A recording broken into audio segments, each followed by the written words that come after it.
and you can take it away whenever, Pedro. Okay, sounds good. So just let me know. Okay, looks like we're all set. All right. Well, welcome everyone to the March Forum from Fair Air Coalition. And this month we're going to talk about air quality regulation and how different parties are regulating air quality. And we have two different speakers, one from the private sector and one from the public sector. The one from the public sector will speak first, and I would let them introduce themselves. But yeah, I think we can go ahead and get started with the first speaker. And his name is Phil. So Eric. Phil, I'm sorry. From Puget Sound Clean Air Agency in Washington. And you can go ahead and take it over from now. All right. All right. Thank you, Pedro. I realize I didn't put my name on the opening screen there, so my apologies from the beginning. My name is Phil Swartzendruber. I'm an air quality scientist at the Puget Sound Clean Air Agency. We are the regulatory agency for the greater Seattle area, is the simple way to say it.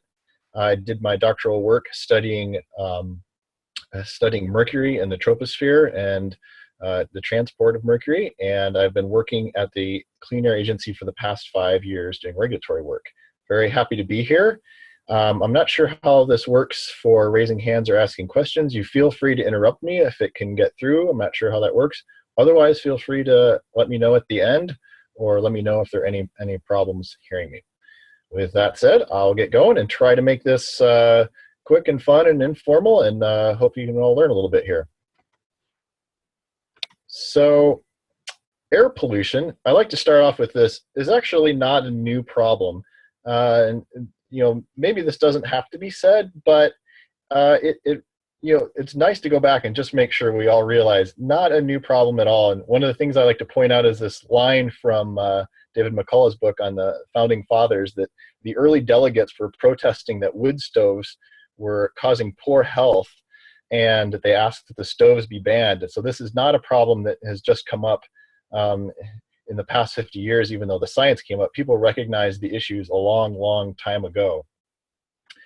The way I like to describe it too is, rather I would describe it as an old problem with many faces, and I have a little caricature here of Hydra. This one only has 3 faces. I would say there are many, many faces, but we won't get caught up in trying to quantify the number of faces. Well, just to sort of expand the scope of what I'm talking about here and make sure we're seeing the whole range.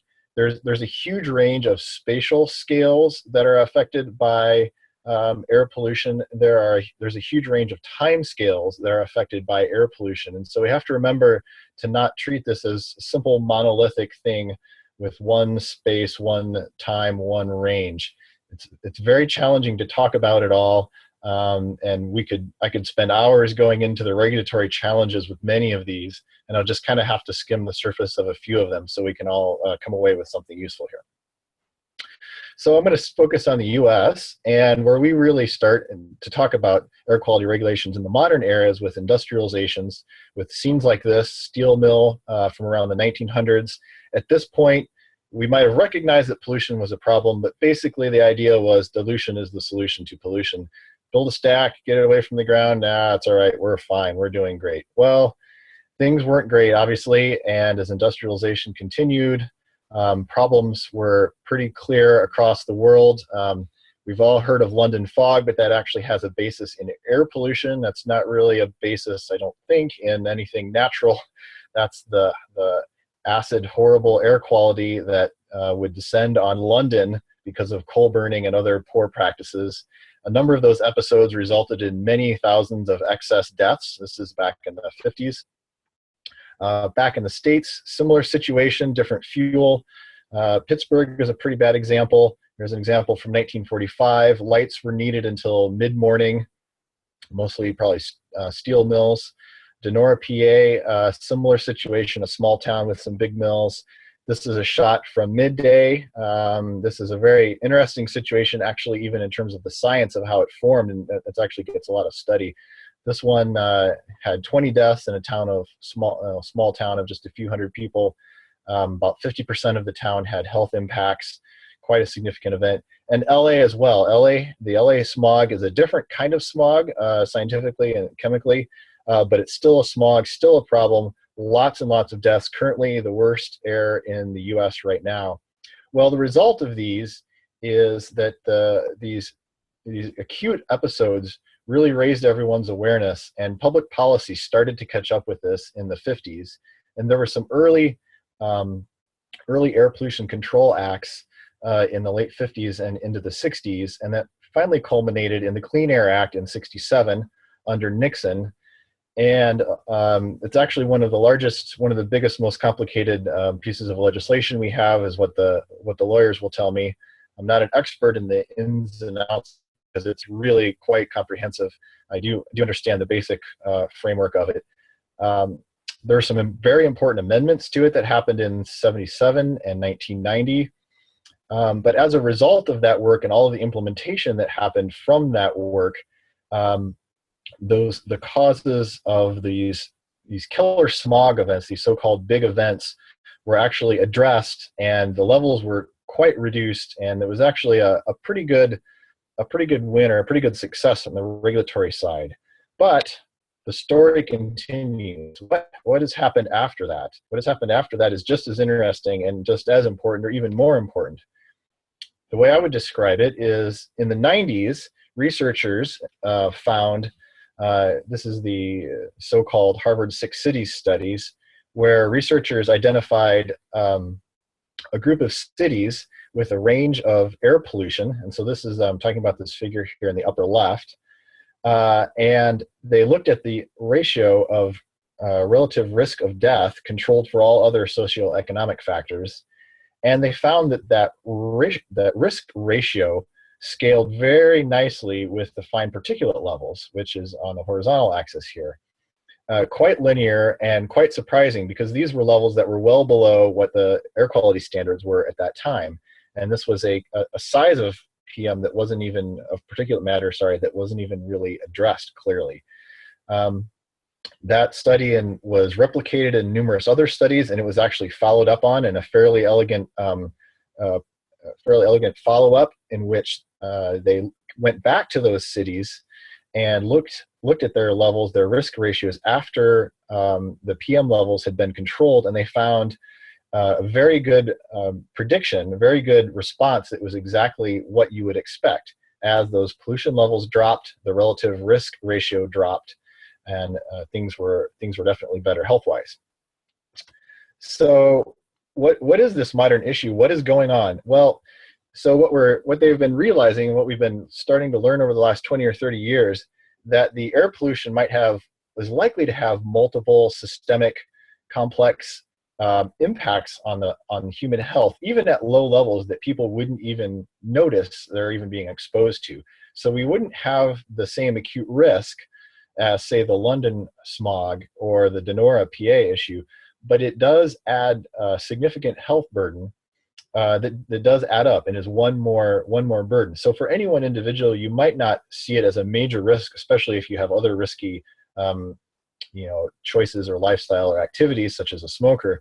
But when we look at this as a public policy issue, and we look at it across the population, that risk times many people ends up being a huge burden on society, a huge waste of resources, a huge cut in our healthcare, and and we also find that it is disproportionately distributed in society. So those impacts tend to be much greater among the socioeconomic categories that are least able to deal with them and are the least able to get out of it or have their health conditions treated, which is a very poor situation.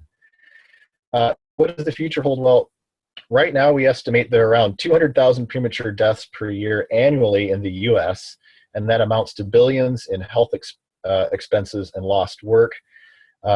While large industrial sources have been regulated for 30 plus years, largely due to the initial part of the Clean Air Act, as I mentioned before, many of them at least have some amount of emission controls. That's a pretty good success story. There are, however, numerous smaller sources, vastly more numerous, but in aggregate, they can exceed, and oftentimes do exceed, industrial sources. And there are many examples of those.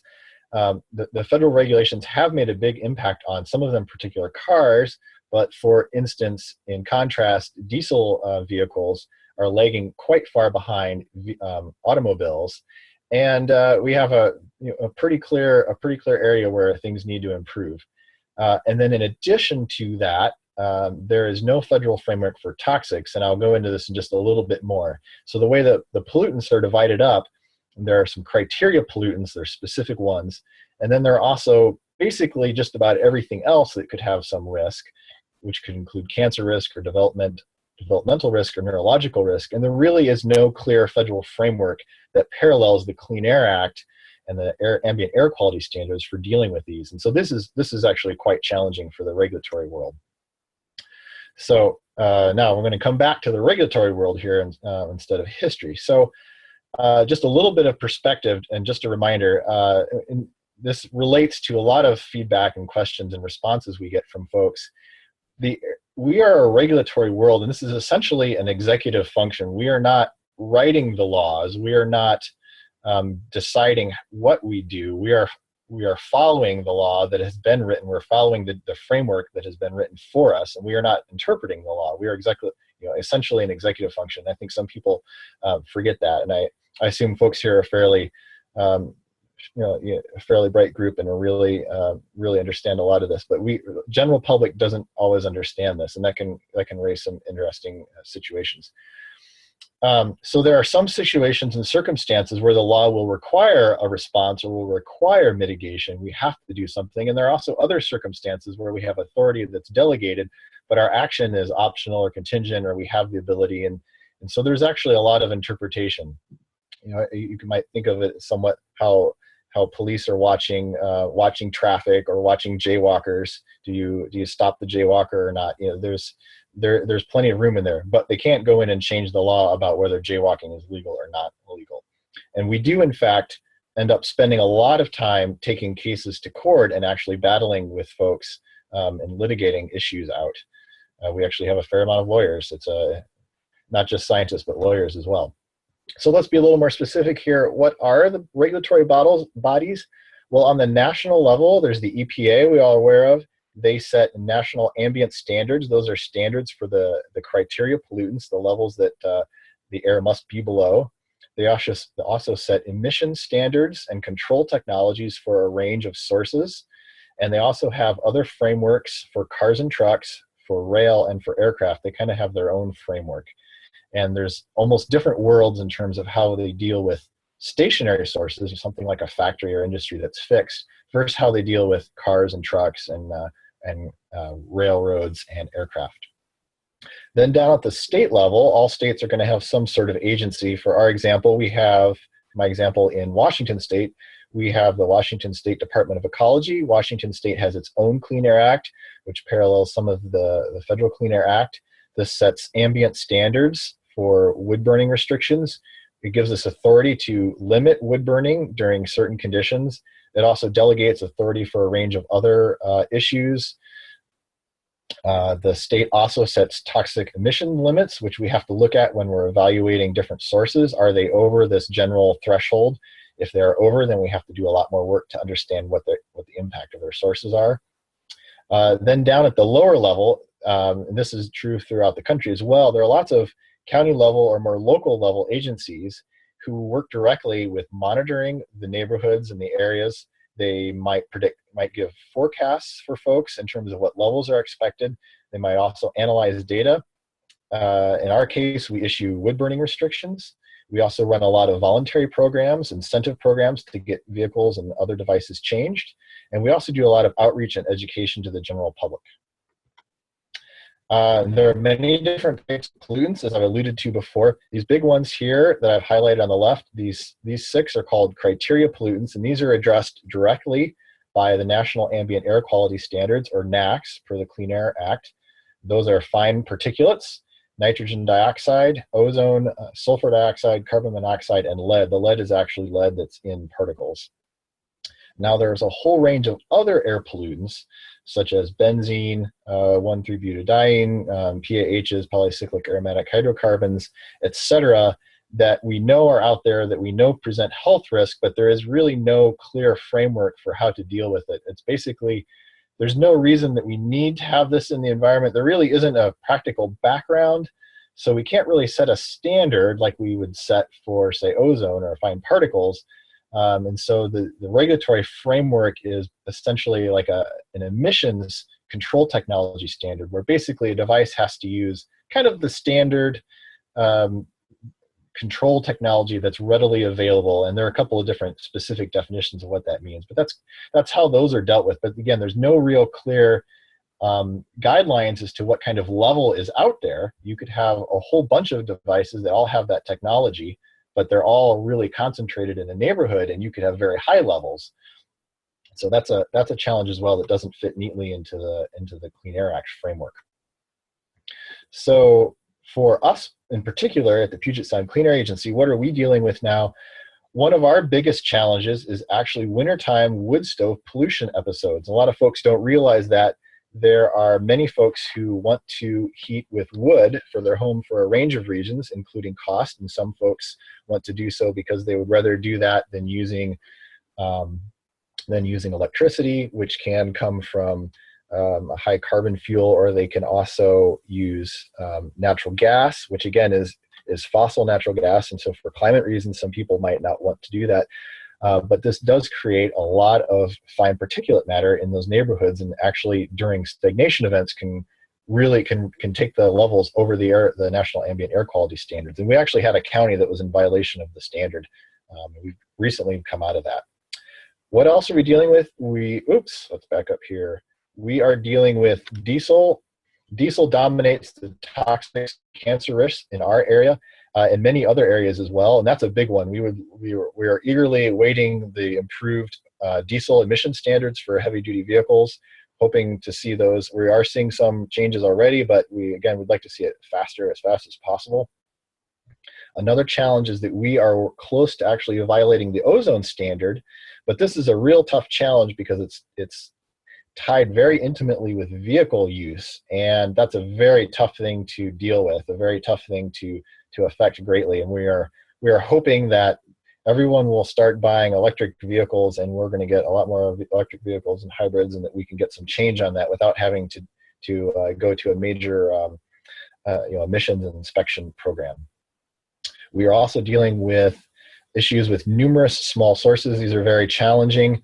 The old framework of the Clean Air Act was set up to deal with a small number of very large sources, and that's how we are structured. And then when we get situations with lots of smaller sources, it's very difficult to know how to even keep track of them, much less what to do, how to do the outreach for that. Other things that we deal with is the public has an expectation for continued refinement and improvement in information and regulation, and they definitely should, and we should be continuing to ask for more and doing better. But the way we're structured is not to work on that route. We have very little funding for R&D, and we do, for a staff of having 80 people or so, we probably have only roughly one or so equivalent time that can be devoted to expanding and developing new information and new technologies. So we're really not a lot on the R&D side. What else do we deal with? Well, we are always working to expand our outreach, and we are currently on a big effort to engage with environmental justice communities. And this is, again, a bit of a challenge with our R&D funds, and it's also a challenge to try and help and try and define that and help change sort of the general paradigm, the past paradigm of regulating large sources. What's the next big source? Make sure they're under-regulated. Go to the next one. Make sure it's regulated kind of paradigm. So other challenges is public perception can actually be a challenge that you might not think of. For example, with wood smoke, plenty of people have warm feelings associated with wood smoke and think it's not a hazard, and so they make irrational decisions. And you might be surprised how many times we get folks who are really upset that we're trying to regulate wood smoke because they grew up with a stove in their home and they never had any problem. They never had to worry about it, and their grandparents have one and they lived to be long. Well, we know a lot more than we did now, and simply because we don't have that immediate association of it being dangerous doesn't mean that there's not a risk there. The other challenge along with that is that risk in general is unintuitive, and people tend to badly either overestimate or underestimate it. Most of the feedback, a lot of the feedback we get from people is completely one side or completely the other. People who are convinced that we have no authority to do this. There is no risk from, like wood smoke, for instance, and that we are overstepping our we're violating the Constitution and their rights. And then we also get feedback from folks who are convinced that no amount of any kind of, for instance, say wood burning is allowed, and that we need to ban it immediately right now. Otherwise, we're part of the industry and the institution. Well, as I said before, we don't write the law, we execute it, we carry it out. And so we don't really have the authority to, at least in our area, we don't really have the authority to ban it. That would take action from the legislature. And so people can actually be pretty unsupportive of us and our work when we can't go as far as they want us to go. Other strange challenges are, you might be surprised that how many people actually aren't compelled by health information messages. We spent a lot of time talking with community members when we had our wood smoke non-attainment area, and a decent number of people actually didn't really care about the message of your wood burning is harming your neighbor. That really didn't resonate at all. What resonated was you could get a fine if you violate the wood burning laws. And so that was a challenge as well that we didn't really quite expect. It was a little hard to accept. And as I was mentioning before, we tend to receive more of our vocal feedback and pressure on trendy topics. And a lot of folks don't really understand that there are scientists here, there are planners and organizers here, and lawyers here, and folks who are here because we care, and we need the public feedback, we need that input, but they don't really want to take the time to work with us, and we could help them. A small number of folks who are committed to working with us, talking with us, and bringing something about could actually do quite a lot. For instance, obviously we're a public agency, and our board has open meetings, and the public is open to comment. And folks who had a clear message, brought in a small group of people and commented to our board could actually do a lot. We're surprised, somewhat disappointed that on a regular basis, almost no one comes in to comment to our board. Almost no one is bringing their concern in and sharing it and trying to work with the folks here. And sometimes it's actually kind of disappointing. All right, so some more examples of things that we're doing here. What do we do? Well, we monitor ambient concentrations and try to make sure that we're complying with the NAAQS, the National Ambient Air Quality Standards, and state laws. We were violating that. One of the tasks we did was develop a stakeholder group to build consensus. The example I'm giving is the Tacoma-Pierce County Clean Air Task Force. There's a picture here on the right of a group of stakeholders that included public health officials, that included regulatory officials, included building officials, wood stove manufacturers and retailers, included community members at large. And the group worked for over a year and came to a consensus recommendation about how to deal with that issue. And just for example here, their recommendations were to increase burning restrictions and enforcement, to add incentives and bolster incentives and subsidies for volunteer replacement of stoves, and then also 3, to outlaw older, more polluting stoves. And it was quite powerful to have this group come together after a year. The group really learned a lot, came together, and we had folks from industry who were able to support and lobby this law. We had folks from academia and health who were able to lobby and speak for us. And we had members of the community in there who were actually wood burners themselves, who took the time and learned the process, learned the science. And they themselves were actually able to advocate for the changes that we needed. And it was actually quite successful in that way.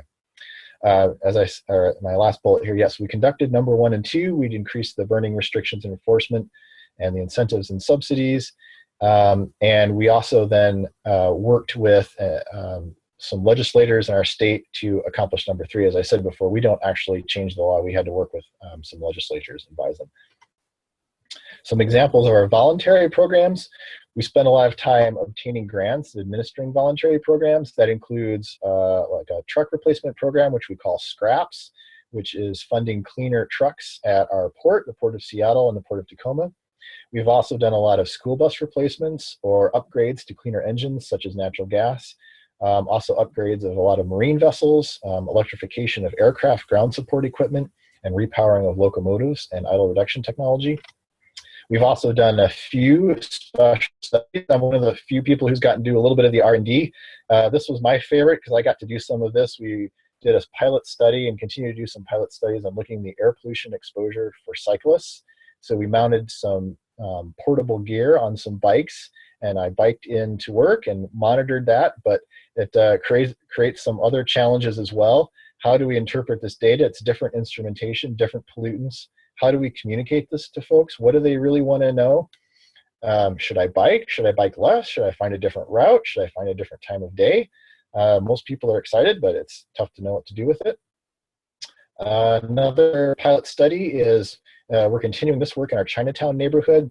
Not really, don't really need to focus on the particulars of this plot. Just these are 3 different pollutants that we measured in our Chinatown neighborhood in a mobile platform. We're trying to figure out, again, like the bike study, there's a lot that we don't know at high resolution, at small spatial scales and time scales, and we're trying to find out more. This is particulate matter and black carbon, which is a good indicator of diesel, and also carbon monoxide, which is generally a lot lower. And lastly, our ongoing equity environmental justice work is a really big issue, or a big part of our work as well. Who's at risk? Where is the disadvantage greatest? That's where we should be focusing our R&D and our efforts. And we developed what we call a community air tool. It's a GIS-based tool, uses demographics and health endpoints to estimate where the greatest risks are. And this can help us prioritize what neighborhoods and areas to look at. We're currently trying to engage with 4 different neighborhoods based on this kind of analysis. So, actions. If I could leave any actions, I would recommend, well, there's a lot of science here, a lot of complication here, a lot of meat here. I would say, please take the time to learn the issues and keep learning. We will continue to learn more as scientists, and there's always more to learn. And remember that not all the aspects will be necessarily straightforward. There may be some issues that are counterintuitive, or there may be actions or incentives or issues that have some rebound effects. In terms of individual choices, the majority of emissions for people, both for climate and for air quality, for most individuals, are due to personal transportation and home heating, driving, flying, and home, and what you do with your home. And so if you can take some choices in your personal life, those would be the things to focus on first.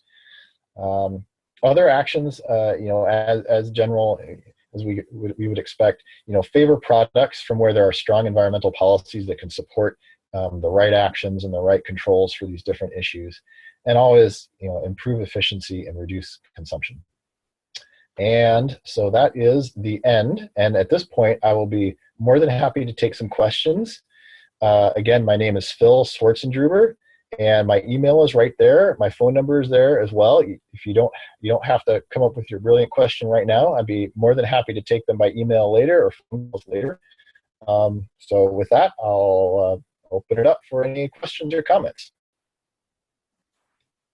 Thank you, Phil, for all that information. That was great. That was actually really cool to learn what your area of the world is doing to clean the air. So yeah, if anybody, I have a few questions, but I want to let other people go first. If there's anybody that wants to ask a question now, they can. If not, I'll just go ahead and ask some of the questions. Are you ready? Sure, yeah. I have a question. So that was really great. I liked how you began with a little bit of historical context. That's not really something we talk about when it comes to air pollution. So that little bit about the London fog was also interesting. Yeah, so I was just wondering, do you have an example in mind in your area where something may have occurred or someone made some noise that made air pollution enter the public consciousness? Like, can you think of an instance where suddenly, like, there was more being talked about, or like if something happened, like an environmental disaster, or like something like that happened? Yeah, we actually have had many examples of where public discussion interest was raised. I don't know if they all made it into the popular media, but they made it back to us. A couple of them did. One of them was an odor issue, so we actually have a pretty substantial composting facility, and that actually produced a lot of odors that were very nuisance, very bothersome to folks. I'm not sure if there was a substantial toxics risk from that, but it was very, very disliked in terms of the odor. That became a very, very large issue where there were a lot of community groups that were involved. Other issues is that, we started raising the wood stove issue, and that has that has actually gotten a whole range of responses, all the way from, there are some neighborhood groups that have formed, informal, less formal groups who have informed, who are trying to pass or have the aim of banning wood burning in their localities, in their towns and areas. And so that's definitely raised. We also have seen we also have seen some new industries that want to come into the area, and community groups have heard about them and heard about them. And they've, people keep an eye on what different permits or requests are going in, and they attend meetings and go to forums and public information meetings, and realize that there's something planned to be built in, and they say they don't want that, and they've gotten a lot of response to that. One of those was very recently a methanol plant. And there's a whole range like that. So there actually are quite a lot. I don't think they made it quite to the nightly news level, but there actually are quite a lot. Yeah, great. Thank you.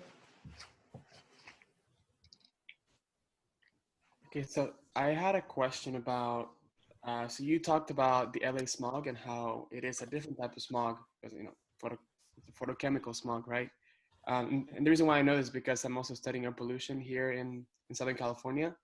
And I was wondering, does Seattle have a smog? Because when we hear about air pollution, we don't really hear about Seattle. And my guess, it would be because it rains a lot, so the air gets clean. But I was wondering if there's some sort of large outdoor air pollution episodes, like in Los Angeles or Beijing, or I mean, nothing obviously the same as Beijing or Los Angeles, but if there's some sort of episode that happens. Yeah, great question. Our issue is predominantly wintertime wood smoke, and that is more that's more outside of the dense urban area and not along roads. But it actually includes a lot of neighborhoods and a lot of people. And so what happens in those situations is, in the winter time, when it's cold and clear out, the winds die out, and everybody wants to have a nice cozy fire. And that's the exact last thing you should be doing when there's no wind blowing. And so that puts air quality right up against some people's desire to feel warm. And that's been challenging, to try to find ways to keep people warm and still keep the air clean. And we do have a little bit of a similar smog issue. That's the ozone in the summer. Smog is a little bit of a vague term because it's actually a conjunction of smoke and fog. And it actually can include both particles and ozone. For us, we do have a summertime pollution issue, which is mostly an ozone issue. It doesn't really have that particle component to it like LA does or like London does. It's mostly an ozone issue, and it's more outside of the urban corridor, which is another interesting challenge because it takes a little while for those emissions. The major source is the vehicles, and it takes a while for those emissions to react to actually form the ozone. So we don't have our high levels of ozone in the downtown area. We have them actually in the outskirts, in the foothills. So the places where people want to go to get away from the pollution is actually the place where the ozone is the highest. The particles are lower, and the NO2 might be lower, and some of the other things might be lower, but the ozone is way higher.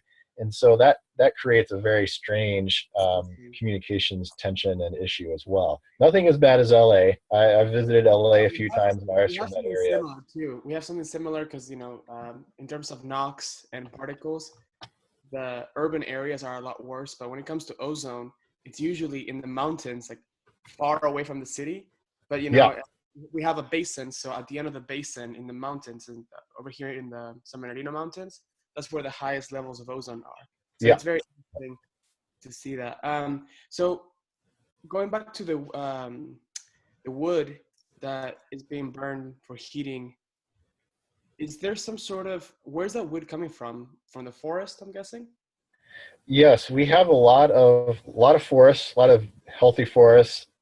There's actually a fair amount of just simply fallen wood that people collect and from cleaning up properties. And we found that nearly half of our wood burners actually don't buy the wood. They actually are just getting it from free from a neighbor or friend or someone else, and that makes it very challenging to compete with financially because you say, well, can you switch you over to natural gas? And it's not that much per month, and they're saying, well, free is pretty cheap. Can you beat free? Can you compete with free? And it's like, well, you know. Natural gas isn't that bad. There are some other folks who do pay for it, but the supply is pretty plentiful.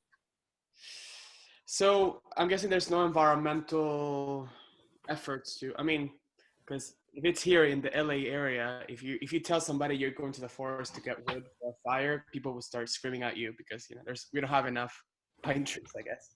But I'm guessing Washington is different because there's a lot of trees. So that's interesting that um, people are just reliable on that on the forest.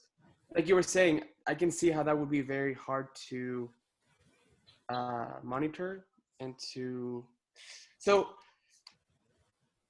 so the education that you guys do out in these communities, do you guys go and tell them, like you said, the main health effects, and when they respond to you from a combative side, or they're trying to, I guess, tell you this is a free source, I don't really care what you're saying. Is there any sort of legal um, procedures you can take to, I don't know, enforce that regulation on people, or not really? Yeah, so we have a couple of regulations. One of them is it's called an opacity standard. That means that at no point can you ever have a thick smoke coming out of your chimney. The definition is actually 20% opacity. It's kind of hard to describe what that means when you're looking at it, but there actually is a definition, and so our inspectors can actually go out and cite people for having too thick of emissions. And the regulations, the state law also allows us to burn wood burning during these pollution episodes entirely. And so basically, if you see anything coming out at all, they're subject to citation. And we actually have to spend a lot of effort doing that kind of enforcement. And we have, we ramped up our effort quite a lot, and we found that people have started to respond. And there always are going to be those people who are very not cooperative and very defensive and very combative and sometimes bordering on threatening, and that's going to be a small portion of the population, and you kind of just have to live with it. And you have to think very carefully about, when you talk to folks, you have to think very carefully about where they're coming from, what they're living with, what they're struggling with, and try to meet them there, and and then accept that you're not going to get to everybody all the time. Right. So how about indoor air pollution? Since this is something inside houses, is it something that you're also educating people about, or is it just mainly an outside concern? We are just outdoor air. Our health department deals with the indoor air. We sometimes talk about it because there is an overlap, and the issue does overlap. The reason why there is a health risk is that for most homes, they're pretty leaky, and the pollution you see outside, you'll see inside within a half an hour or so, 15 minutes. So not sealed as tightly as you might think. That's interesting. Well, again, living here in LA, you would never think that this is an issue, but wow, it's crazy. And do you find any conflict between, I guess, your agency, which is on the county? Is it on the county? So is it the county or is it the area? Because, for example, here in Southern California, we have AQMD, the South Coast Air Quality Management District, which is not county based, more of an area. I don't know how to explain it. Yeah, we cover 4 counties, so yeah, it's not per county. It's Right. So an area. it's a big area. So is there conflict between your agency in the area or smaller term with the state and federal regulations? Do you know what I'm trying to say? There can be. I mean, there can be. You know, it, despite there being a law that has very specific words in it, interpreting those and deciding how to respond to those is anything but algorithmic and simple. And so there can be very different interpretations about what to do. And a lot of our work, especially for work that is fulfilling the Clean Air Act or subject to the Clean Air Act, essentially has to go through the state. We have to channel everything up. And so there's this chain network of regulatory authority. And then that can raise a number of different issues, a number of priority issues. And then also subjects our own actions to what the state wants, which can raise it to the political realm on the state side. That is, folks from different parts of the state have the ability to weigh in or make things more difficult when the state wants to do something. Mm-hmm. Interesting. All right. Well, thank you again. Thank you so much. It was very informative. I think we learned a lot about the state of Washington and your side of the world. And is there any other last questions before we move on? I'm guessing not. Well, thank you very much, Phil. Again, if anybody has questions, anybody that is watching this on YouTube, you have Phil's email on the screen. So you can feel free to send him an email. Also, send me an email if you don't feel comfortable contacting him. You can send me an email and I'll forward it to him as well. But again, thank you very much, Phil. Please stay in contact and check out our future events and forums that we're going to have through the Fair Air Coalition. Sounds great. My pleasure to be here. Good luck, folks. Hey, thank you very much. Take care. Have a great night. Okay, so we're on to our next speaker, which is Carlos Espinosa. Carlos Espinosa was a student at UCR. For those that don't know what that is, it's the University of California, Riverside. And we actually had the same advisor. My PhD advisor and his master advisor was the same person. And we worked in the same group doing different research, but same school, similar group. And he's a really great guy. He moved from Southern California to New York. And he is he here? I can't see it. Yeah, there you go. Carlos, you're muted. Can you hear me? Yeah, we can. So Carlos is going to tell us more about what he does and his point of view on the regulations of air pollution from a private perspective. So we can go ahead and get started. Okay, so this is my first time using Zoom. So bear with me a little bit while I figure out how this works. Share screen.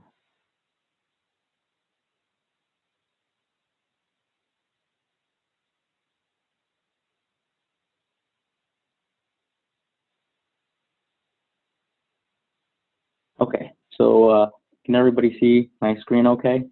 Visible? Okay, good. So thanks, Pedro, for that wonderful introduction. As he said, we were lab mates, and we maintain a pretty good working relationship. So thanks for inviting me. I'm very excited to be here and share a little bit of what I know about the importance of air pollution and what we can do as individuals to improve our health and climate change. So I'm gonna talk a little bit about an agenda. I have fewer slides than Phil did, and he kind of covered a little bit of what I'm going to talk about. So I'll try to speed over that and talk more about my area of expertise, really. So I'll start by talking a little bit about myself, who I am, where I came from, why you should listen to what I'm talking about, or why you care.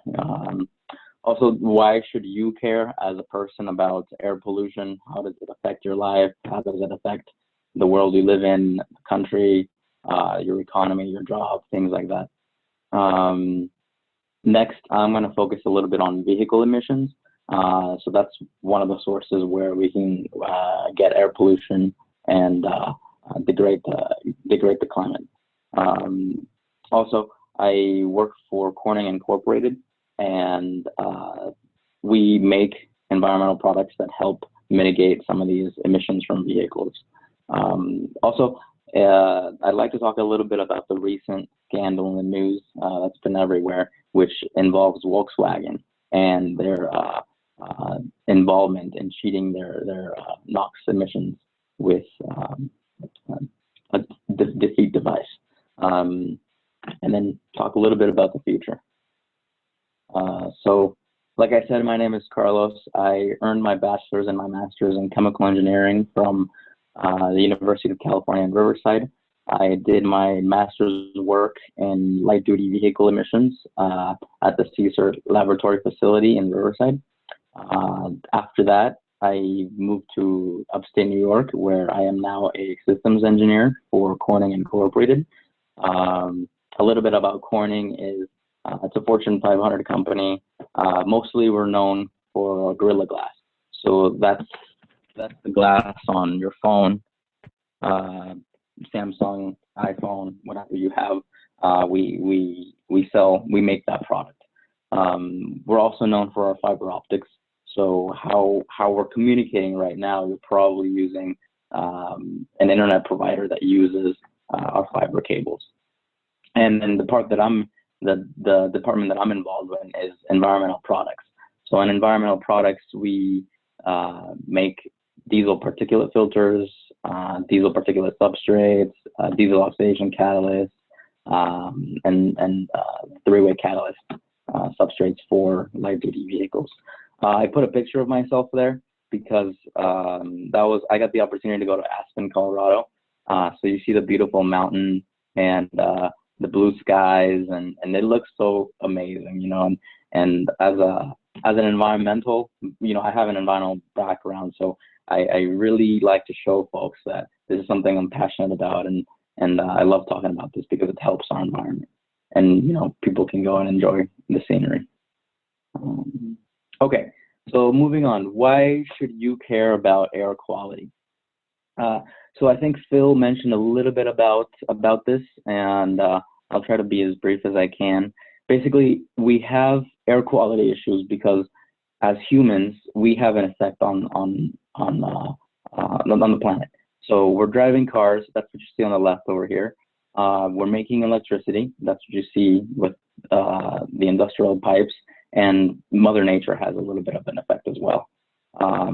So from cars, we get what's called carbon monoxide. That's nomenclature for CO. And we also have NOx, which is nitrogen oxides, NO2, NO. And those primarily come from the incomplete combustion of diesel and gasoline. So it's a product of petroleum-based combustion. From the power plants, we get something called a volatile organic carbon, which is the VOC. We also get sulfur dioxide, more NOx, and some mercury. Mother Nature gives us their own VOCs and a little bit of NOx as well. As Phil mentioned, the EPA currently is responsible for regulating 6 criteria pollutants, is what they call them. You can see them on the screen down here. One of them being carbon monoxide, lead, ozone, particulate matter, nitrogen dioxide, and sulfur dioxide. For the remainder of the talk, I'm mostly going to focus on particulate matter and nitrogen dioxide. But you should know that ozone comes from VOCs, which is volatile organic carbons, and NOx being baked, if you will, in the atmosphere. So even though ozone doesn't come from a car, it can be made from the products that come from a car or mobile sources, industry, things like that. So I don't know how many people are from California or the West Coast. but I am a California native. I grew up in Orange County, and I went to school in Riverside County. So California is a place that's very dear to my heart, and I love to talk about it every chance I get. So on the left here, you see a map of my home state. And in the different colors, you see blue, green, yellow, red, and white. So what we should be concerned about is what do these colors mean? So I remember being in college, and I always wanted to get an A, and I always wanted to get the best grades I could. So if you look at the map, A would be a grade that the specific region received for daily ozone pollution. So there's very few spots in California where these counties have received a letter grade of an A. We see a little bit more. No, we see some areas that receive the B and some areas that receive the C, but predominantly, mostly everybody's receiving an F.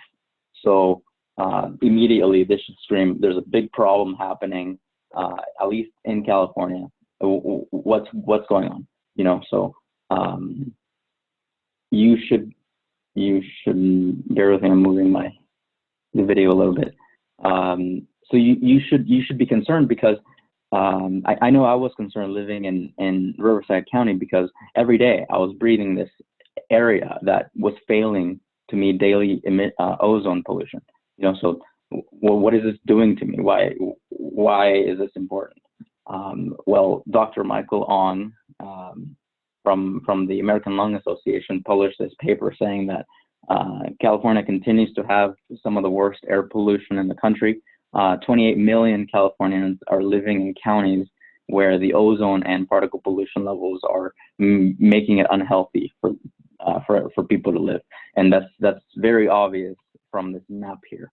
You can see that the majority of the population is living in either Southern California or the San Francisco Bay Area. So this is a big part of the population that's living in an area where air pollution is not meeting the standards in terms of EPA regulations. So moving forward, what happens when you live in an area like this? I think Phil had a great slide that showed the multiple systems that are affected by air pollution. It's not just lungs. I chose this picture of lungs because I think it has a dramatic effect. So you see this thing growing on the left side where potentially, you know, you're breathing the hazardous levels of ozone and the hazardous levels of PM. And you know, people don't really think about, oh, I'm going to go outside and it's fresh air. But that may not be the case. You're breathing in ozone and you're breathing in higher levels of PM that are having an effect on your body. So the right picture has a diagram where you can see that ultrafine particles can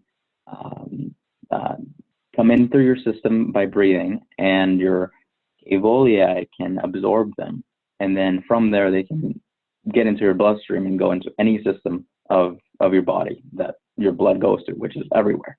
So these small particles that are potentially coming from vehicles are being a part of you just by going outside and breathing.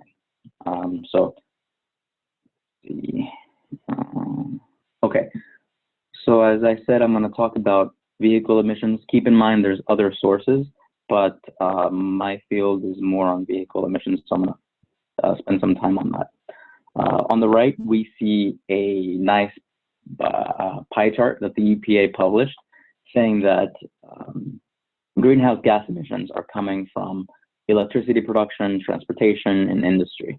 So the transportation sector would involve burning fossil fuels from cars, ships, trucks, planes, all these places. And it's all from petroleum-based fuels, so gasoline and diesel.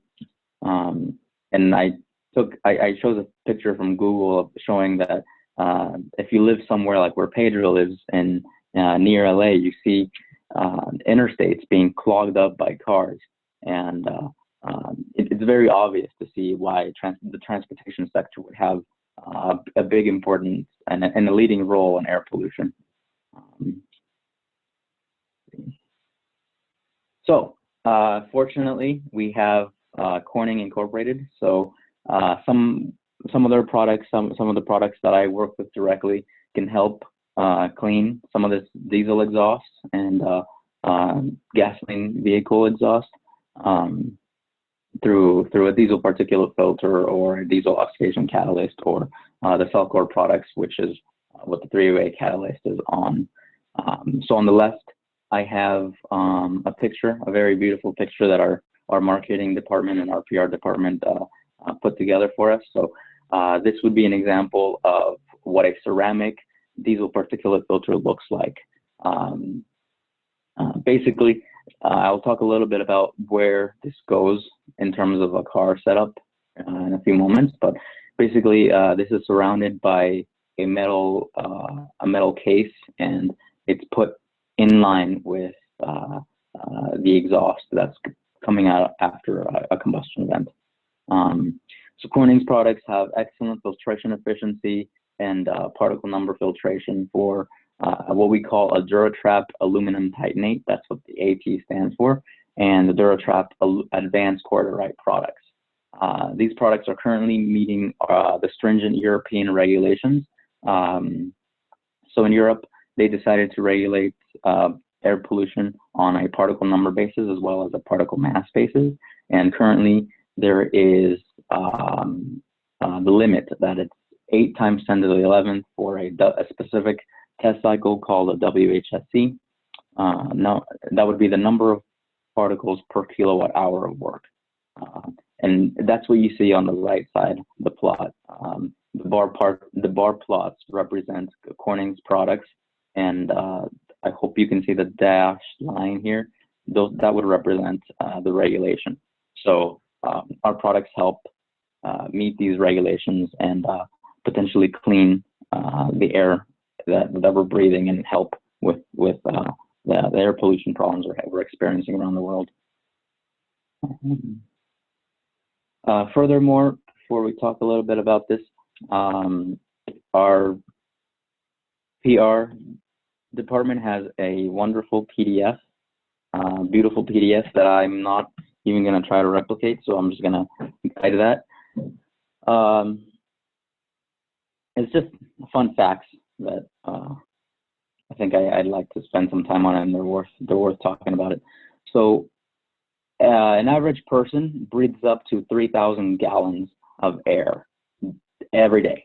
So imagine one of those fuel delivery trucks on the highway and look at their big tank. That's how much air you breathe in every day. So again, this ties back to how us as a population is being exposed to air pollution and how it can affect us. You know, this is a picture of how much air we're breathing in daily, so that it could have a huge effect on our lives. In 1970, vehicles emitted about 300 million tons of exhaust pollutants annually.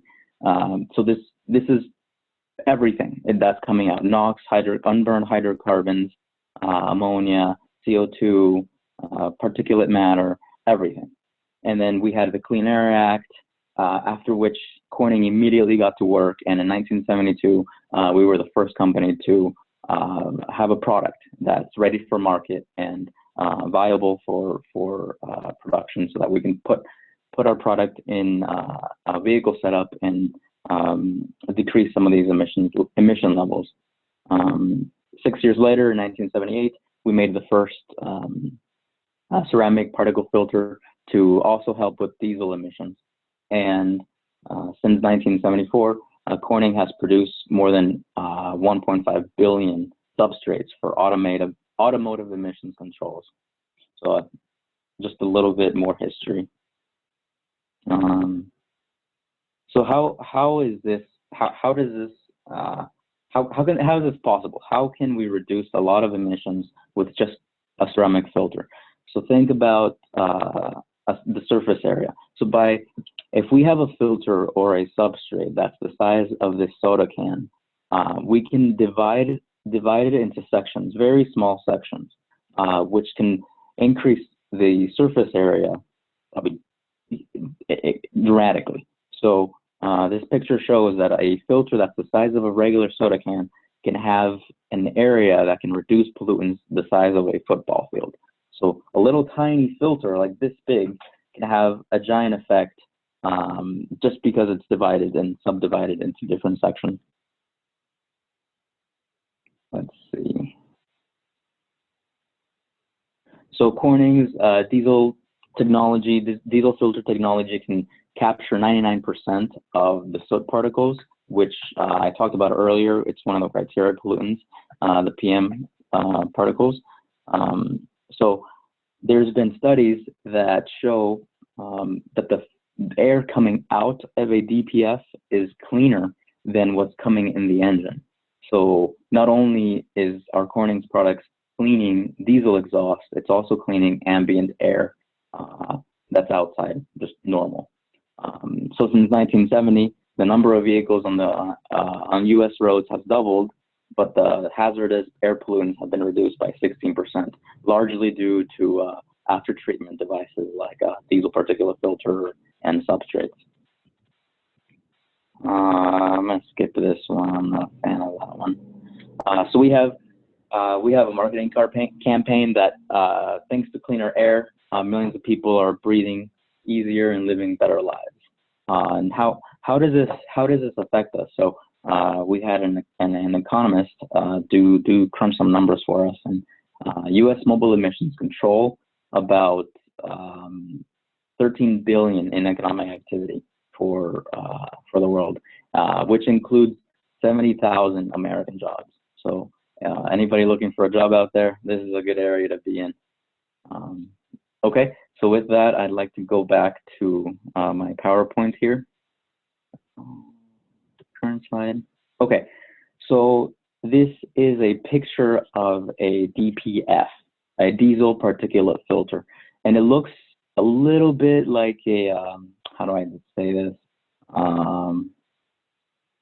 It's like a checkerboard. That's exactly what it is. The gray / black gradient squares represent an area that's plugged and blocked off, so the exhaust cannot move through that. Only the white space is where the exhaust can go through, and I'll talk a little bit about what this means a little later. But all these different shapes represent the different products of combustion that come from the engine. So we have black particulate matter, we have the triangle being nitrogen oxides, the circle being carbon monoxide, and the square being hydrocarbons. So all of these guys are coming from the engine. Again, a little bit about why you should care.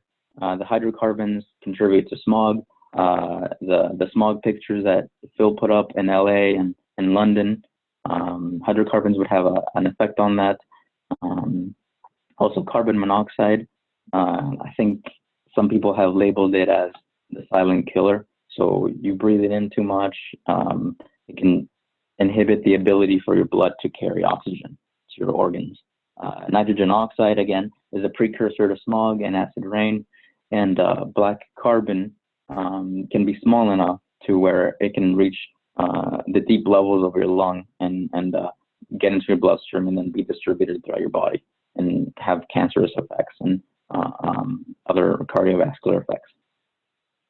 So to get the full picture of what's happening is, here we have a picture of a vehicle, light duty diesel vehicle. Here in the front, we all know that's where our engine is, and then what happens after fuel is combusted. I'm not sure how many of us are familiar, but you basically have an engine, and the moment you turn the key on, it starts, the pistons start moving up and down. Fuel gets injected into the combustion chamber. The compression stroke pushes the fuel and air mixture forward. A spark ignition, in the case of gasoline, would ignite the fuel, push the piston back down, and the next stroke would be the emission stroke, in which case the exhaust gets pushed out of the tailpipe of the exhaust. So that's kind of how your engine works. So after that exhaust gets pushed out of the cylinder, you have a diesel oxidation catalyst, which is the first step in reducing the pollutants. It's the one you see here with my cursor. This one would be reducing things like your hydrocarbons at a basic level. Next, down the pipeline, we see our DPF. Our DPF is placed kind of in the middle of the DOC and the diesel oxidation catalyst and the SCR, which is a selective catalytic reducer. I'll talk a little bit about that in a moment. But so our DPF, which filters the soot particles, is placed in the middle, and that's represented by this image here. So as I said before, it filters more than 99% of the soot particles. And the way it works is by wall-through design. So in red, I have a better picture down in the next slide, but basically because the flow is blocked by these channels, it's being forced through the open channel and through the wall of it. So as it's forced through the wall, the soot particles are captured alongside the wall in the back channel. So only the gaseous particles are able to move through the wall and not the soot carbonaceous particles. And then the last step would be the SCR, which is a substrate which helps reduce NOx emissions to water and nitrogen. Okay, so a little bit more on how this DPF works. This is a better image I found, where you in red, the red arrows, you have the diesel exhaust, and you can see that it's passing through the wall, it's trying to penetrate through the wall, and the black is the particulate matter, the black carbon, the soot, whatever you want to call it, that's being captured in by the filter. Then the blue arrows show that the gaseous portion is being pushed further down the line on the filter and onto the next step. A little bit about the chemistry of what happens in a diesel particulate filter. So we'll have this particulate matter, NOx, CO, hydrocarbons coming in from the engine, and as they go through the filter, we can see that we are eliminating some hydrocarbons, carbon monoxide, and PM. So a little bit of what happens when this gets full or it reaches its limit. The car enables what's called a regeneration event, in which it doses fuel and the DOC burns that up, and it creates high exhaust temperatures. And what that makes is the soot gets burned off into CO2, which is why we see a CO2 as a product down here. So next we have to treat the NOx, and the NOx is treated by a selective catalytic reducer, which uses chemistry to degrade NO and NO2 into nitrogen and water. And it uses this with what we call urea injection, which basically uses ammonia to do some fun chemistry to convert NOx into nitrogen. And some of you might not be familiar, but nitrogen is part of our atmosphere. Around 80% of it is nitrogen, so this is something that's already in the air. Okay, so I think there was a question by Julian to Phil about what's happening in the media. Has there been any events where the public has been concerned about air quality or emissions or any of that stuff? And the answer is yes. Recently, Volkswagen got in trouble. West Virginia University did some studies in which they found that their NOx emissions weren't what their regulatory tests were claiming to be. So they did this by doing some vehicle tests, on-road vehicle tests, and comparing it to what an FTP cycle would say. So an FTP cycle is the federal test procedure cycle, in which we use to calculate fuel economy and CO2 levels and NOx levels on a chassis dyno. So what Volkswagen was inherently doing was they had a defeat device, which it's not known to the public yet exactly what that is. But basically, the car was smart enough to detect when it was not being tested on a federal test procedure test, an FTP, on a chassis dyno, and it would modify its engine calibration to produce higher emissions and give you higher fuel economy. So that's important because as a consumer, I don't want to buy a car that's violating EPA regulations and not helping us with the product with our air pollution problem. You know, here we have my company Corning that's helping clean the air, and here we have another car company that's supposed to be using our product to clean the air, but they somehow have a defeat device that violates this. Let's see. So the takeaway, you were dozing off during the last half hour or so. The takeaway is that people are affected by air pollution everywhere. This is a picture of the world, and the different colors represent how many deaths per 1 million population. So it's not just a problem in California, it's not just a problem in Los Angeles, New York, wherever you are. It's affecting everybody everywhere. Dominantly in developing nations, in China and India and Brazil and things like that. But the takeaway is air pollution is a huge problem worldwide, and if we all work together, we can help improve our health and our lives. And I took an environmental engineering course, which the last day my professor put up this picture of planet Earth, and it really put into perspective that there's only one planet. And if you forget, I put a picture of the solar system, so we're the third rock from the sun, and this is all we have. This is all we have. So, you know, there's no magic ship that's going to take us to Venus and we're going to start over. And, you know, no, that's not happening. We only have one atmosphere. We have one chance to live well in this planet. So with that, I thank you for listening to me ramble on about this. And there's my email. If anybody has some questions, I'd be more than happy to answer it whenever. So yeah, with that, I'd like to open it with to some questions.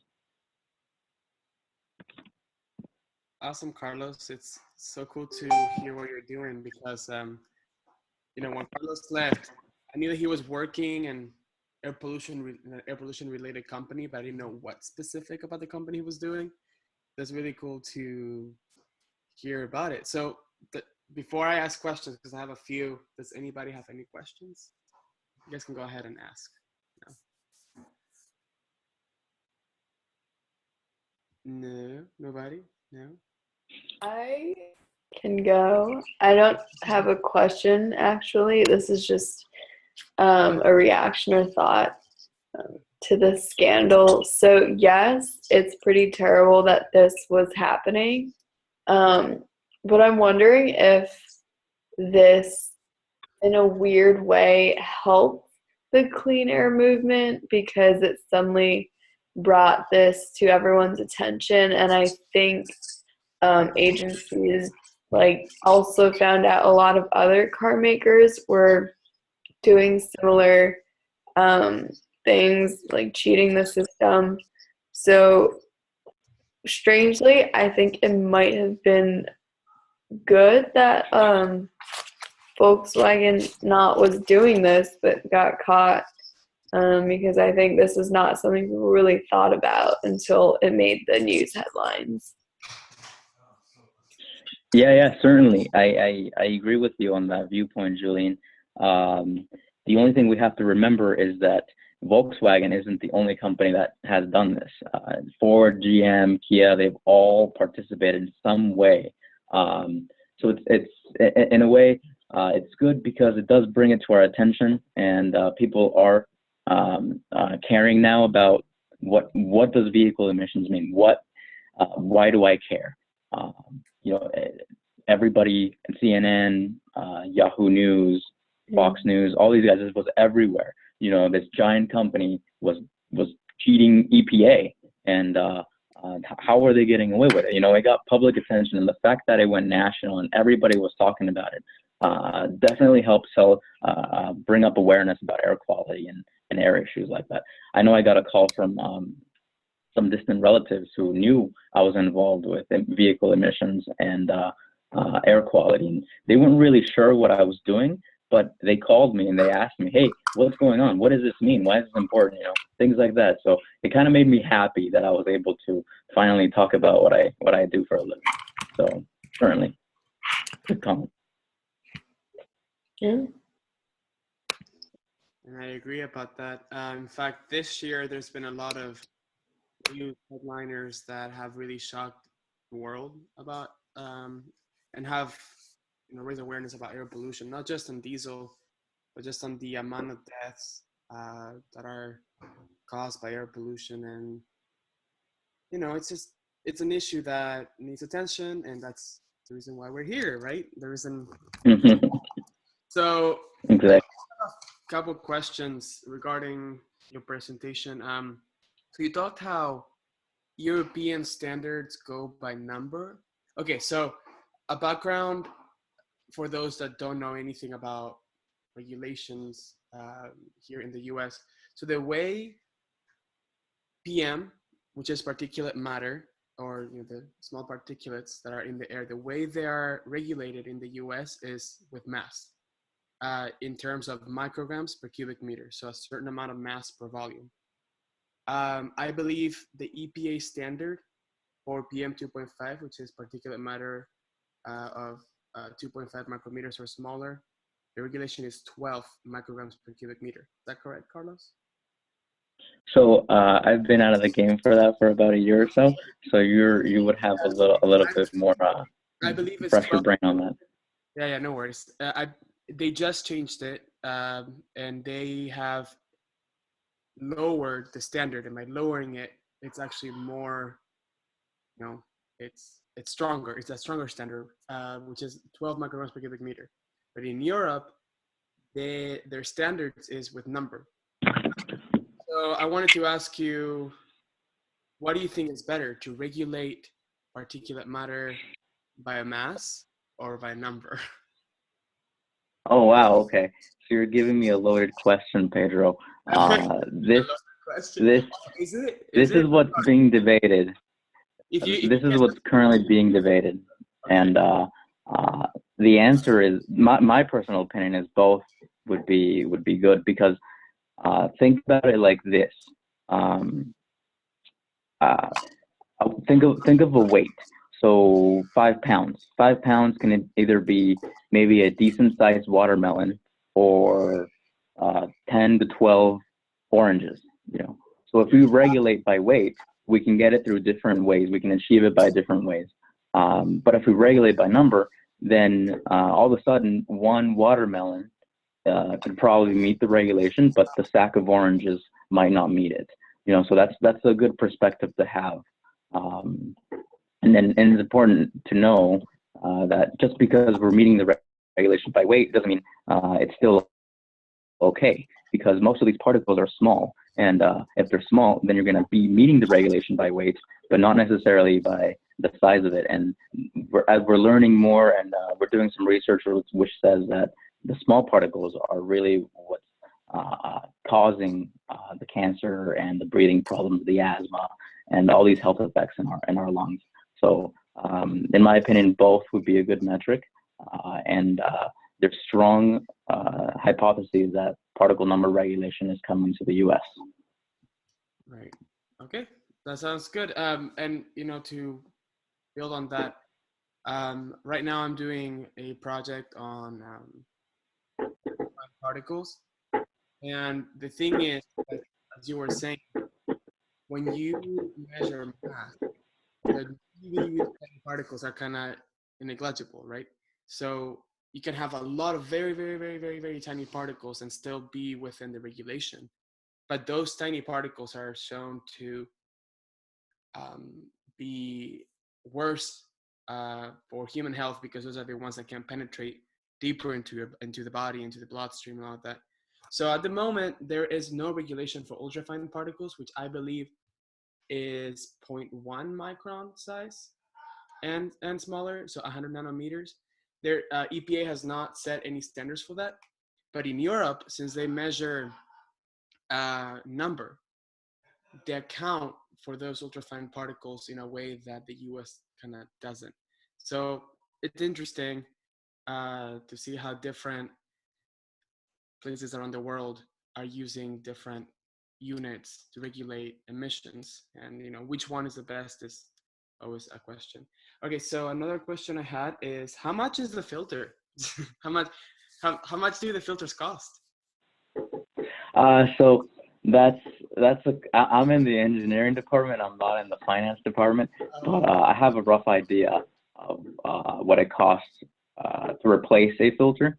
So if you have a diesel vehicle and it's out of warranty, and for some reason your filter fails, which Corning has pretty good warranties on our products. We stand behind our products through the lifetime of the engine. But if something were to happen, the price of the filter could be a couple of $1,000s. So it's not substantially high, but it's also not a trivial number. What's the lifetime of the filter? Probably 200,000 miles. 200,000. That's a car, right? So you shouldn't be driving a car that's more than 200,000 miles. Or What's that? Do cars last longer than 200,000 miles? Some cars can last 200,000 miles, but this doesn't necessarily mean that you would have to buy a new filter. It would just have to be serviced. So from the combustion side, not only are you getting your CO2, CO, hydrocarbons, PM, you're also getting something called ash. Ash is the incombustible part of exhaust. So think of it as inorganic agglomerates. And these guys, you can't burn. They just stay on the filter, and it builds up on the wall, and it builds up on the wall. So how do we get rid of that? You go to for a light duty car, you would go to your local service dealer. They would take the filter out, and they have a procedure in place where they would clean that and put it back in your vehicle. So at that point, you wouldn't necessarily have to buy a new one. Okay. And that's typically done 200 to 300,000 miles on medium duty trucks. So I don't know if this is a thing that's going to happen in the US, but I'm guessing you can also that sizes for cars and trucks. And are they the same size for each vehicle? Or? Sorry, I didn't quite hear the question. Are the filters the same size and the same, I guess, cost for a car versus a truck versus a heavy duty truck and all that? The answer is no.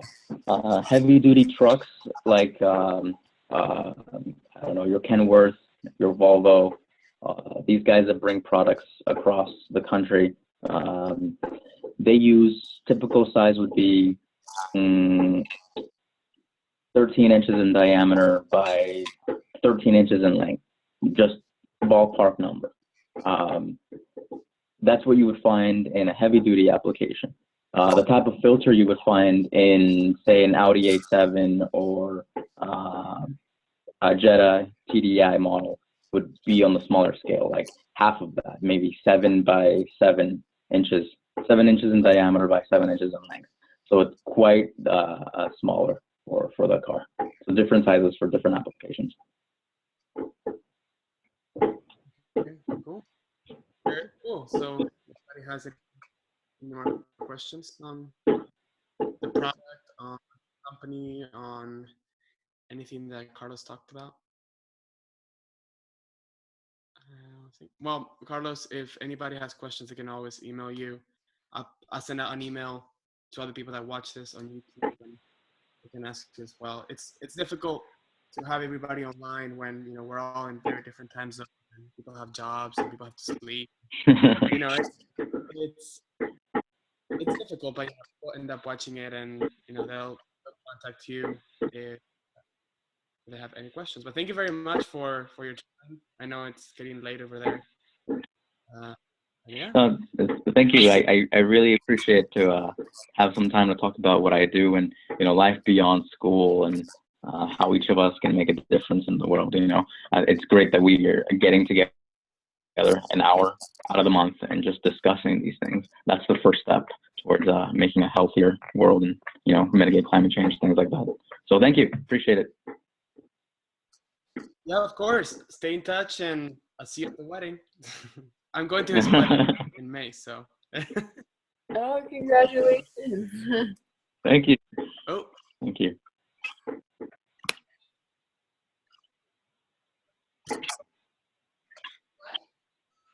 My Wi-Fi is going very slow. Sorry.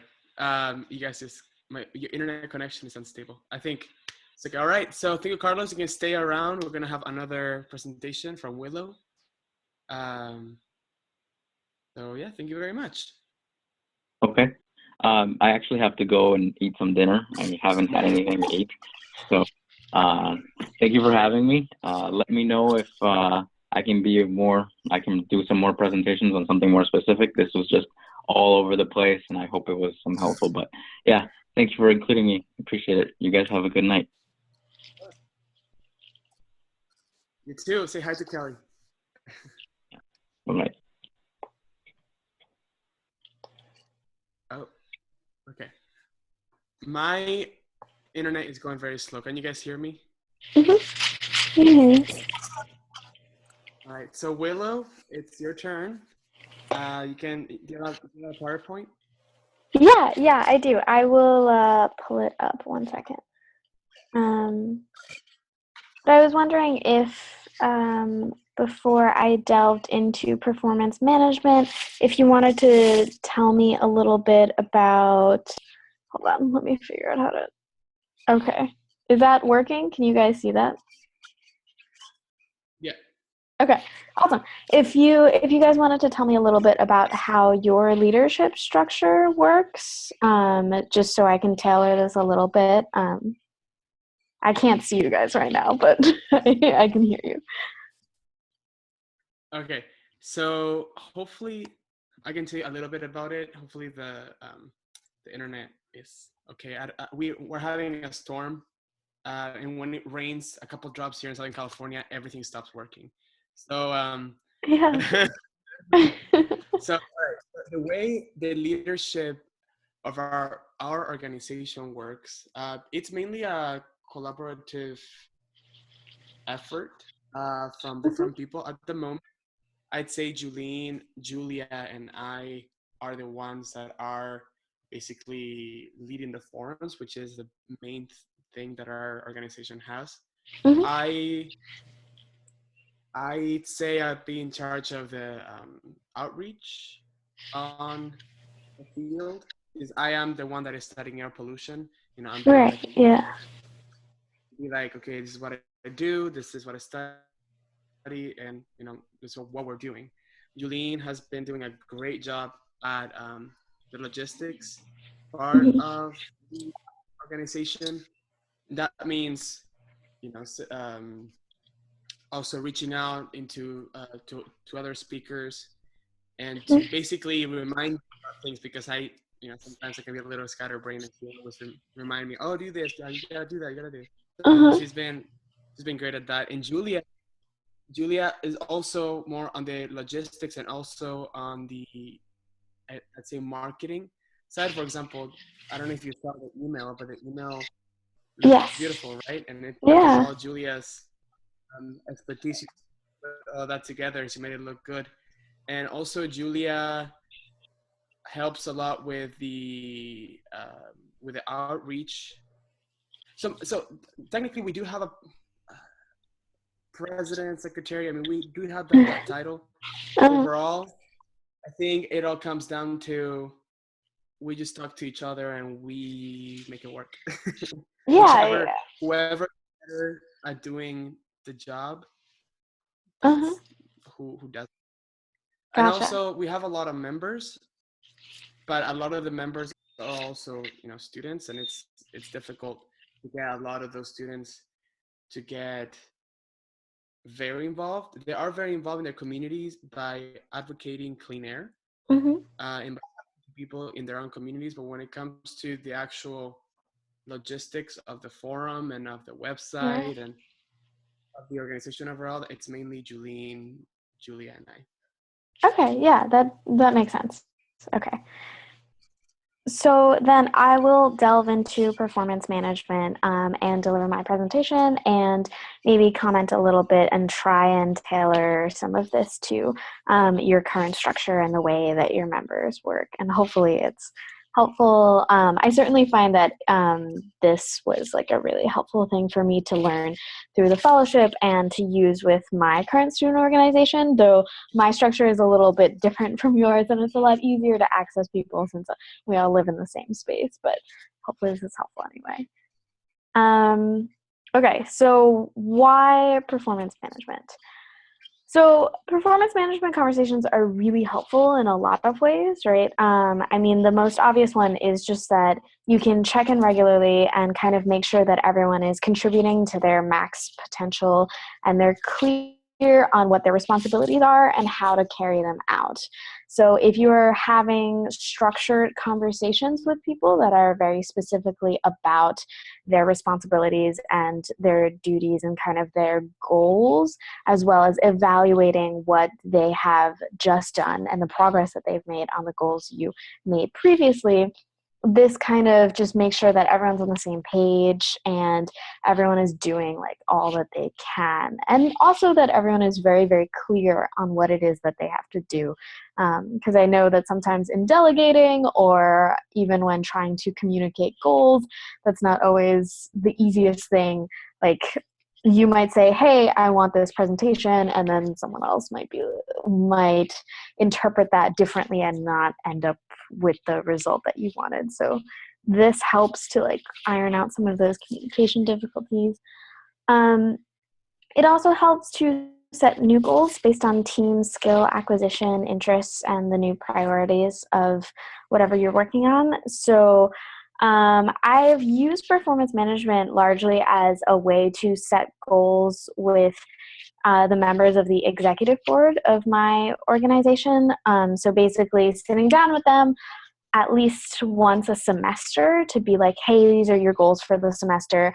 And this is just chatting about how we can work towards those and then checking up with them, following up either next semester or at the end of the semester on those things. It also allows you to kind of check in on what new interests they have, or maybe they have new skills, like maybe it doesn't necessarily fit under their title, but they're really interested in pursuing something different or kind of developing a skill that is pretty interesting, and they might not necessarily immediately bring that up with you unless there's like a forum for that. Maybe there are new priorities in the team, and I'm sure that that's can be communicated like on the go as well, but to have like a structured place to talk about where the entire organization is headed is really good. It also allows members of your team to reflect upon their contributions. So just to think about like, oh, what have I actually done this last month, this last semester? Like it's either very encouraging where you're like, wow, I did like so much more than I thought I did, which can be really morale boosting, or it can be a reminder of like, wow, okay, maybe I only spent like an hour working towards this project that I actually really care about and I need to spend more time on it. So I think having that space to reflect in a structured way and doing that regularly is really important. It also allows the members of your team to be rewarded, right, for all of the fabulous things that they did, in addition to being told that maybe like you could have done this in a better way or in a different way. But yeah, reflecting upon what the type of work that you've done and having that structured conversation can be really helpful for the future. It also makes it a lot easier to give feedback and sort of in a gentler, expected way. so it's possible that maybe Pedro, you as the leader might notice that something is slipping through the cracks or that something could be modified, but it could be, if it's just unexpected and it's a call being like, hey, this is really not working. How can we figure out how to do this better? Sometimes if you have a scheduled performance management conversation, that can make those things a lot easier, because it's not like, why am I being singled out for this conversation? Or why am I specifically being pulled into getting this negative feedback? Instead, it's just a regular sort of thing. It's just, hey, these are some strengths, some things to work on, and that's something that people are accustomed to, and it's not as like, I'm doing something wrong, which can elicit the wrong sort of reaction, rather than helping to further the project.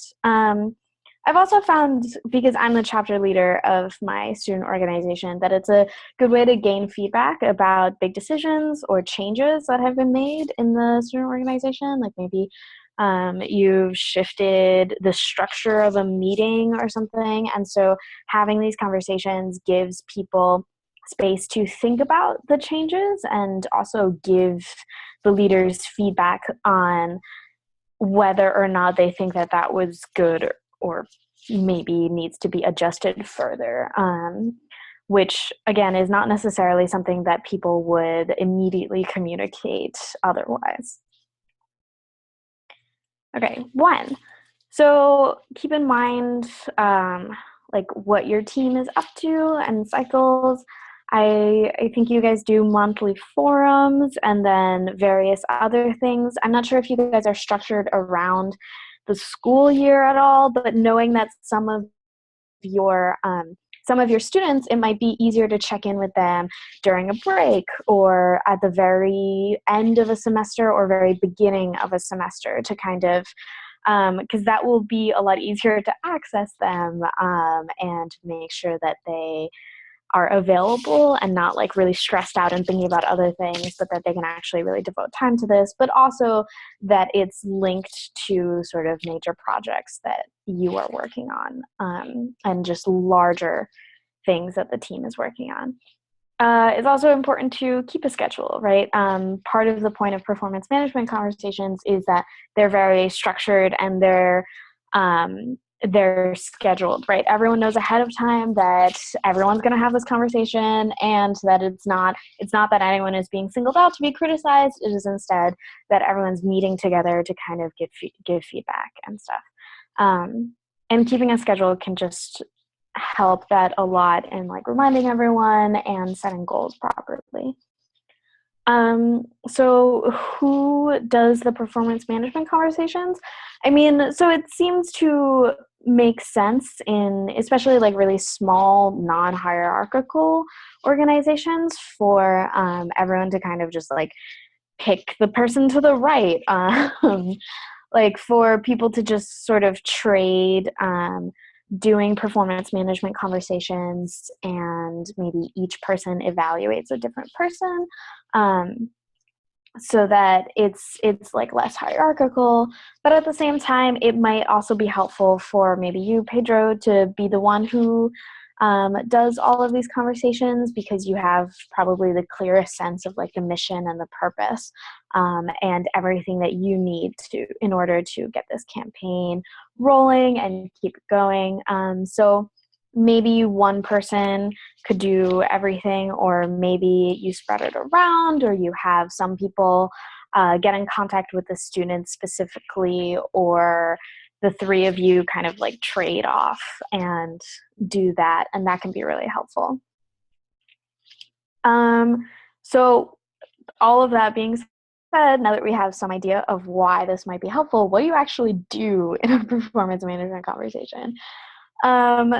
So you definitely evaluate past performance, like maybe if it's your first conversation, it's just like all of the contributions thus far, but in between, it can be good to pull up like the previous goals and see the progress that was made and all of the great things that have happened since, or perhaps, sorry, lost my train of thought, or or just various other things that have happened, or maybe the goals that were set were not the right goals. And that is something that I also discovered during a conversation with a new position that we had, where we set goals in the beginning of the semester, but then when we checked back in on them, we were like, oh, this goal wasn't helpful. And this goal like wasn't necessarily something that was going to be good for the organization. So checking in on, what types of things are most helpful for that sort of leadership. And then obviously to plan new goals for whatever span of time makes sense to you guys, setting very clear expectations. Maybe something has changed where you realize that you really need to get a weekly email update from this person, and that hasn't been happening in the past, but like now this is like a thing that you need from that person.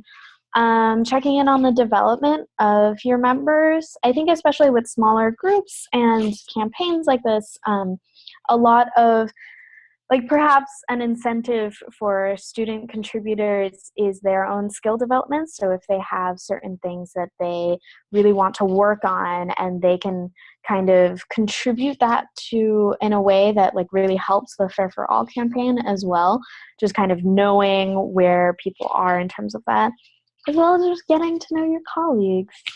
It's important to know who you're working with, and for that to be like a friendly thing. It's also really, really important for you to document performance management conversations, especially because when you're working with people long term, to have things down like, hey, this person really likes a monthly email, or this person responds really, really well to encouragement, but not as well to certain criticism, so that you know that going forward. And the next time you can pull up your notes to do another conversation, and all of these things about the person, and certain things as you go forward, and you sort of manage working with people is really helpful, as well as just if you ever transition out of your role but other people are still there, so that the information gets passed down to the next leader, and you don't have to think like, oh, Willow like really, really needs such and such. You don't have to like just pull it out of your head to give it to the next leader, even though you might know everything. Just to have it all written down is helpful. So I pulled my notes from my last performance management conversation. It just has like the first person who was in my document, as well as what I put on the top. So I noted that I had done all of the meetings and I had written all of the notes, because it was really important for me to know where everyone was in my team. But recording that at the top, just these varied wildly in time, was just my note for the next chapter leaders, so that they know to kind of plan for that. And then my goals for the conversation were to go over last semester, to make goals for spring semester, figure out how the chapter as a whole can support reaching those goals, and then to gauge plans for next year as I plan the leadership transition. Like, does this person want to move up in the organization? Maybe they don't have enough time to devote to the organization next year and they want to move on. So, yeah. I documented the spring goals for Alex. I also documented that Alex thinks that the IP committee that she is on should collaborate more with ventures. So that was actually feedback that Alex had for me about how the organization was running, which is really helpful, because these are the people who are like working really hard and who are like the most intimately aware of things that maybe one leader might miss, can actually be improved upon.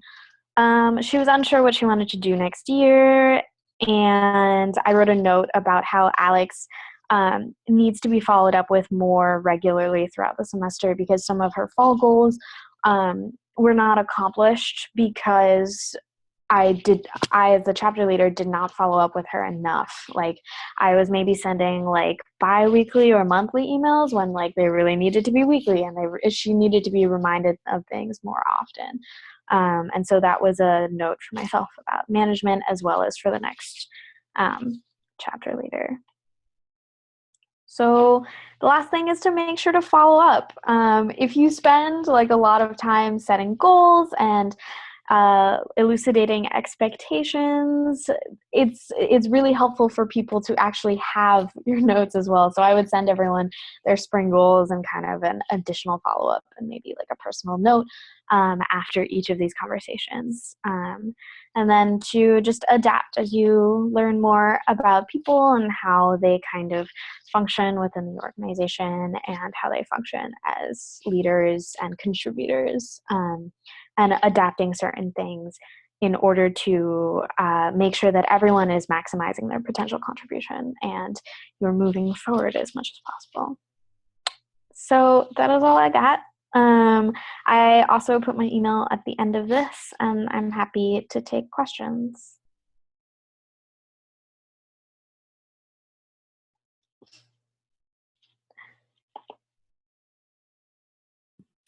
Well, first of all, thank you, Willow. That was incredible. I hope you keep this presentation and use it and share it with people because it's really, really well done. I mean, I love that you also included an example that you applied to your own chapter. That was really helpful. And I was wondering, so how did the chapter members respond when you started trying out these new management tactics? Were they like, yes, this is great, or were they more like, oh, what's going on? Yeah, I would just love to hear a little bit more about that. Yeah, sure. So I actually didn't call them performance management conversations when I talked to my members about it, just because of like we're all incredibly friendly, and I didn't want to like make it seem hierarchical. So instead, I very much was just like, hey, I'm meeting with everyone on the executive board during one of our e-board meetings. Hey, I'm meeting with everyone. We're just going to set goals for the semester, or we're just going to check in on the goals that we made over the semester. And people actually really liked it. I have a couple of members who have been on the e-board for a while, so they were there before the conversations and after, and they said that it was like a really good way for them to sort of give feedback about how the organization as a whole was running. And I got lots of like really cute notes from like some members who were just like, hey, thank you so much for talking with me, like I feel like I am very much an important part of the organization, which is also like a really nice feature of doing this, right?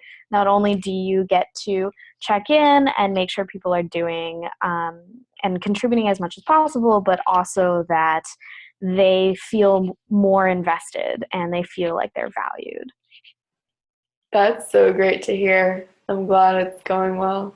Yeah, it sounds like you approached it very strategically, and yeah, I mean, I think this is just a great success story to hear.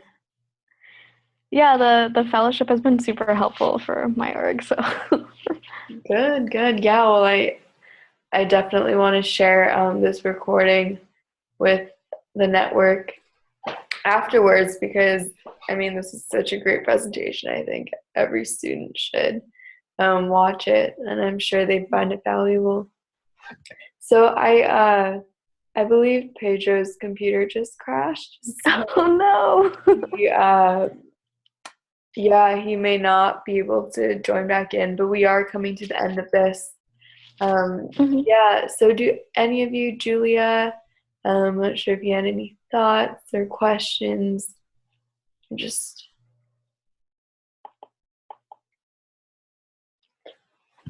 I'm not sure your audio is actually working.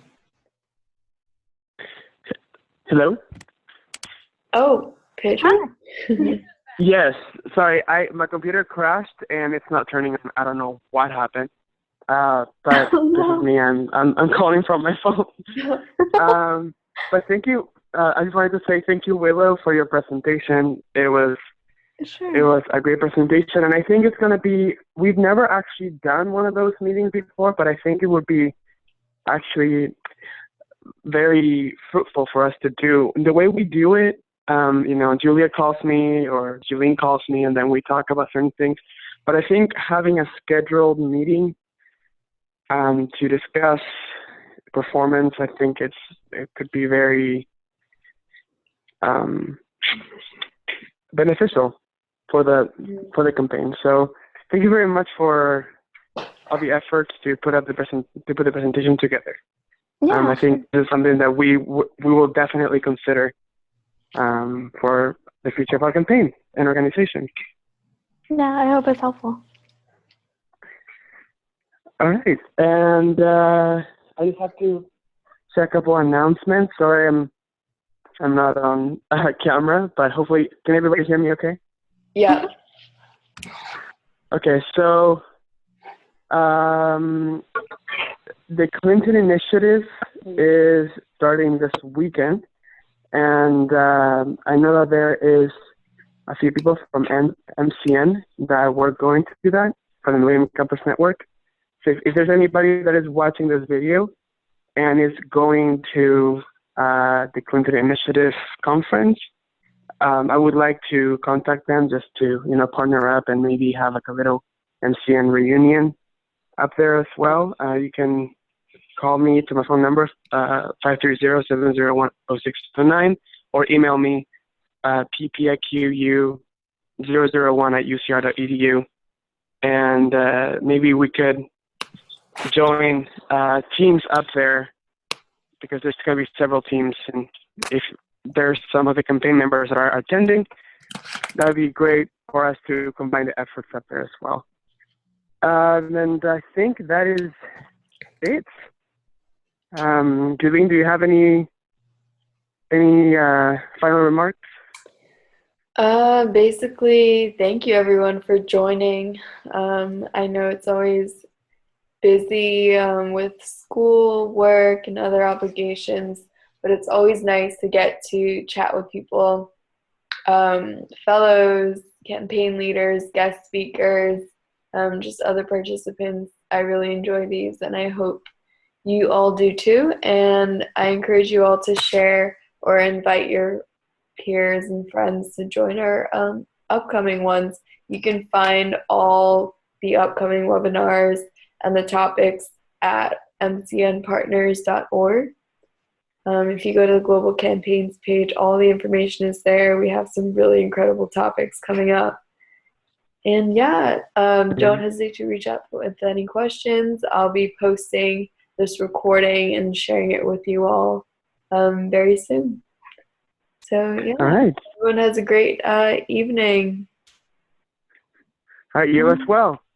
I thank you everyone for the efforts.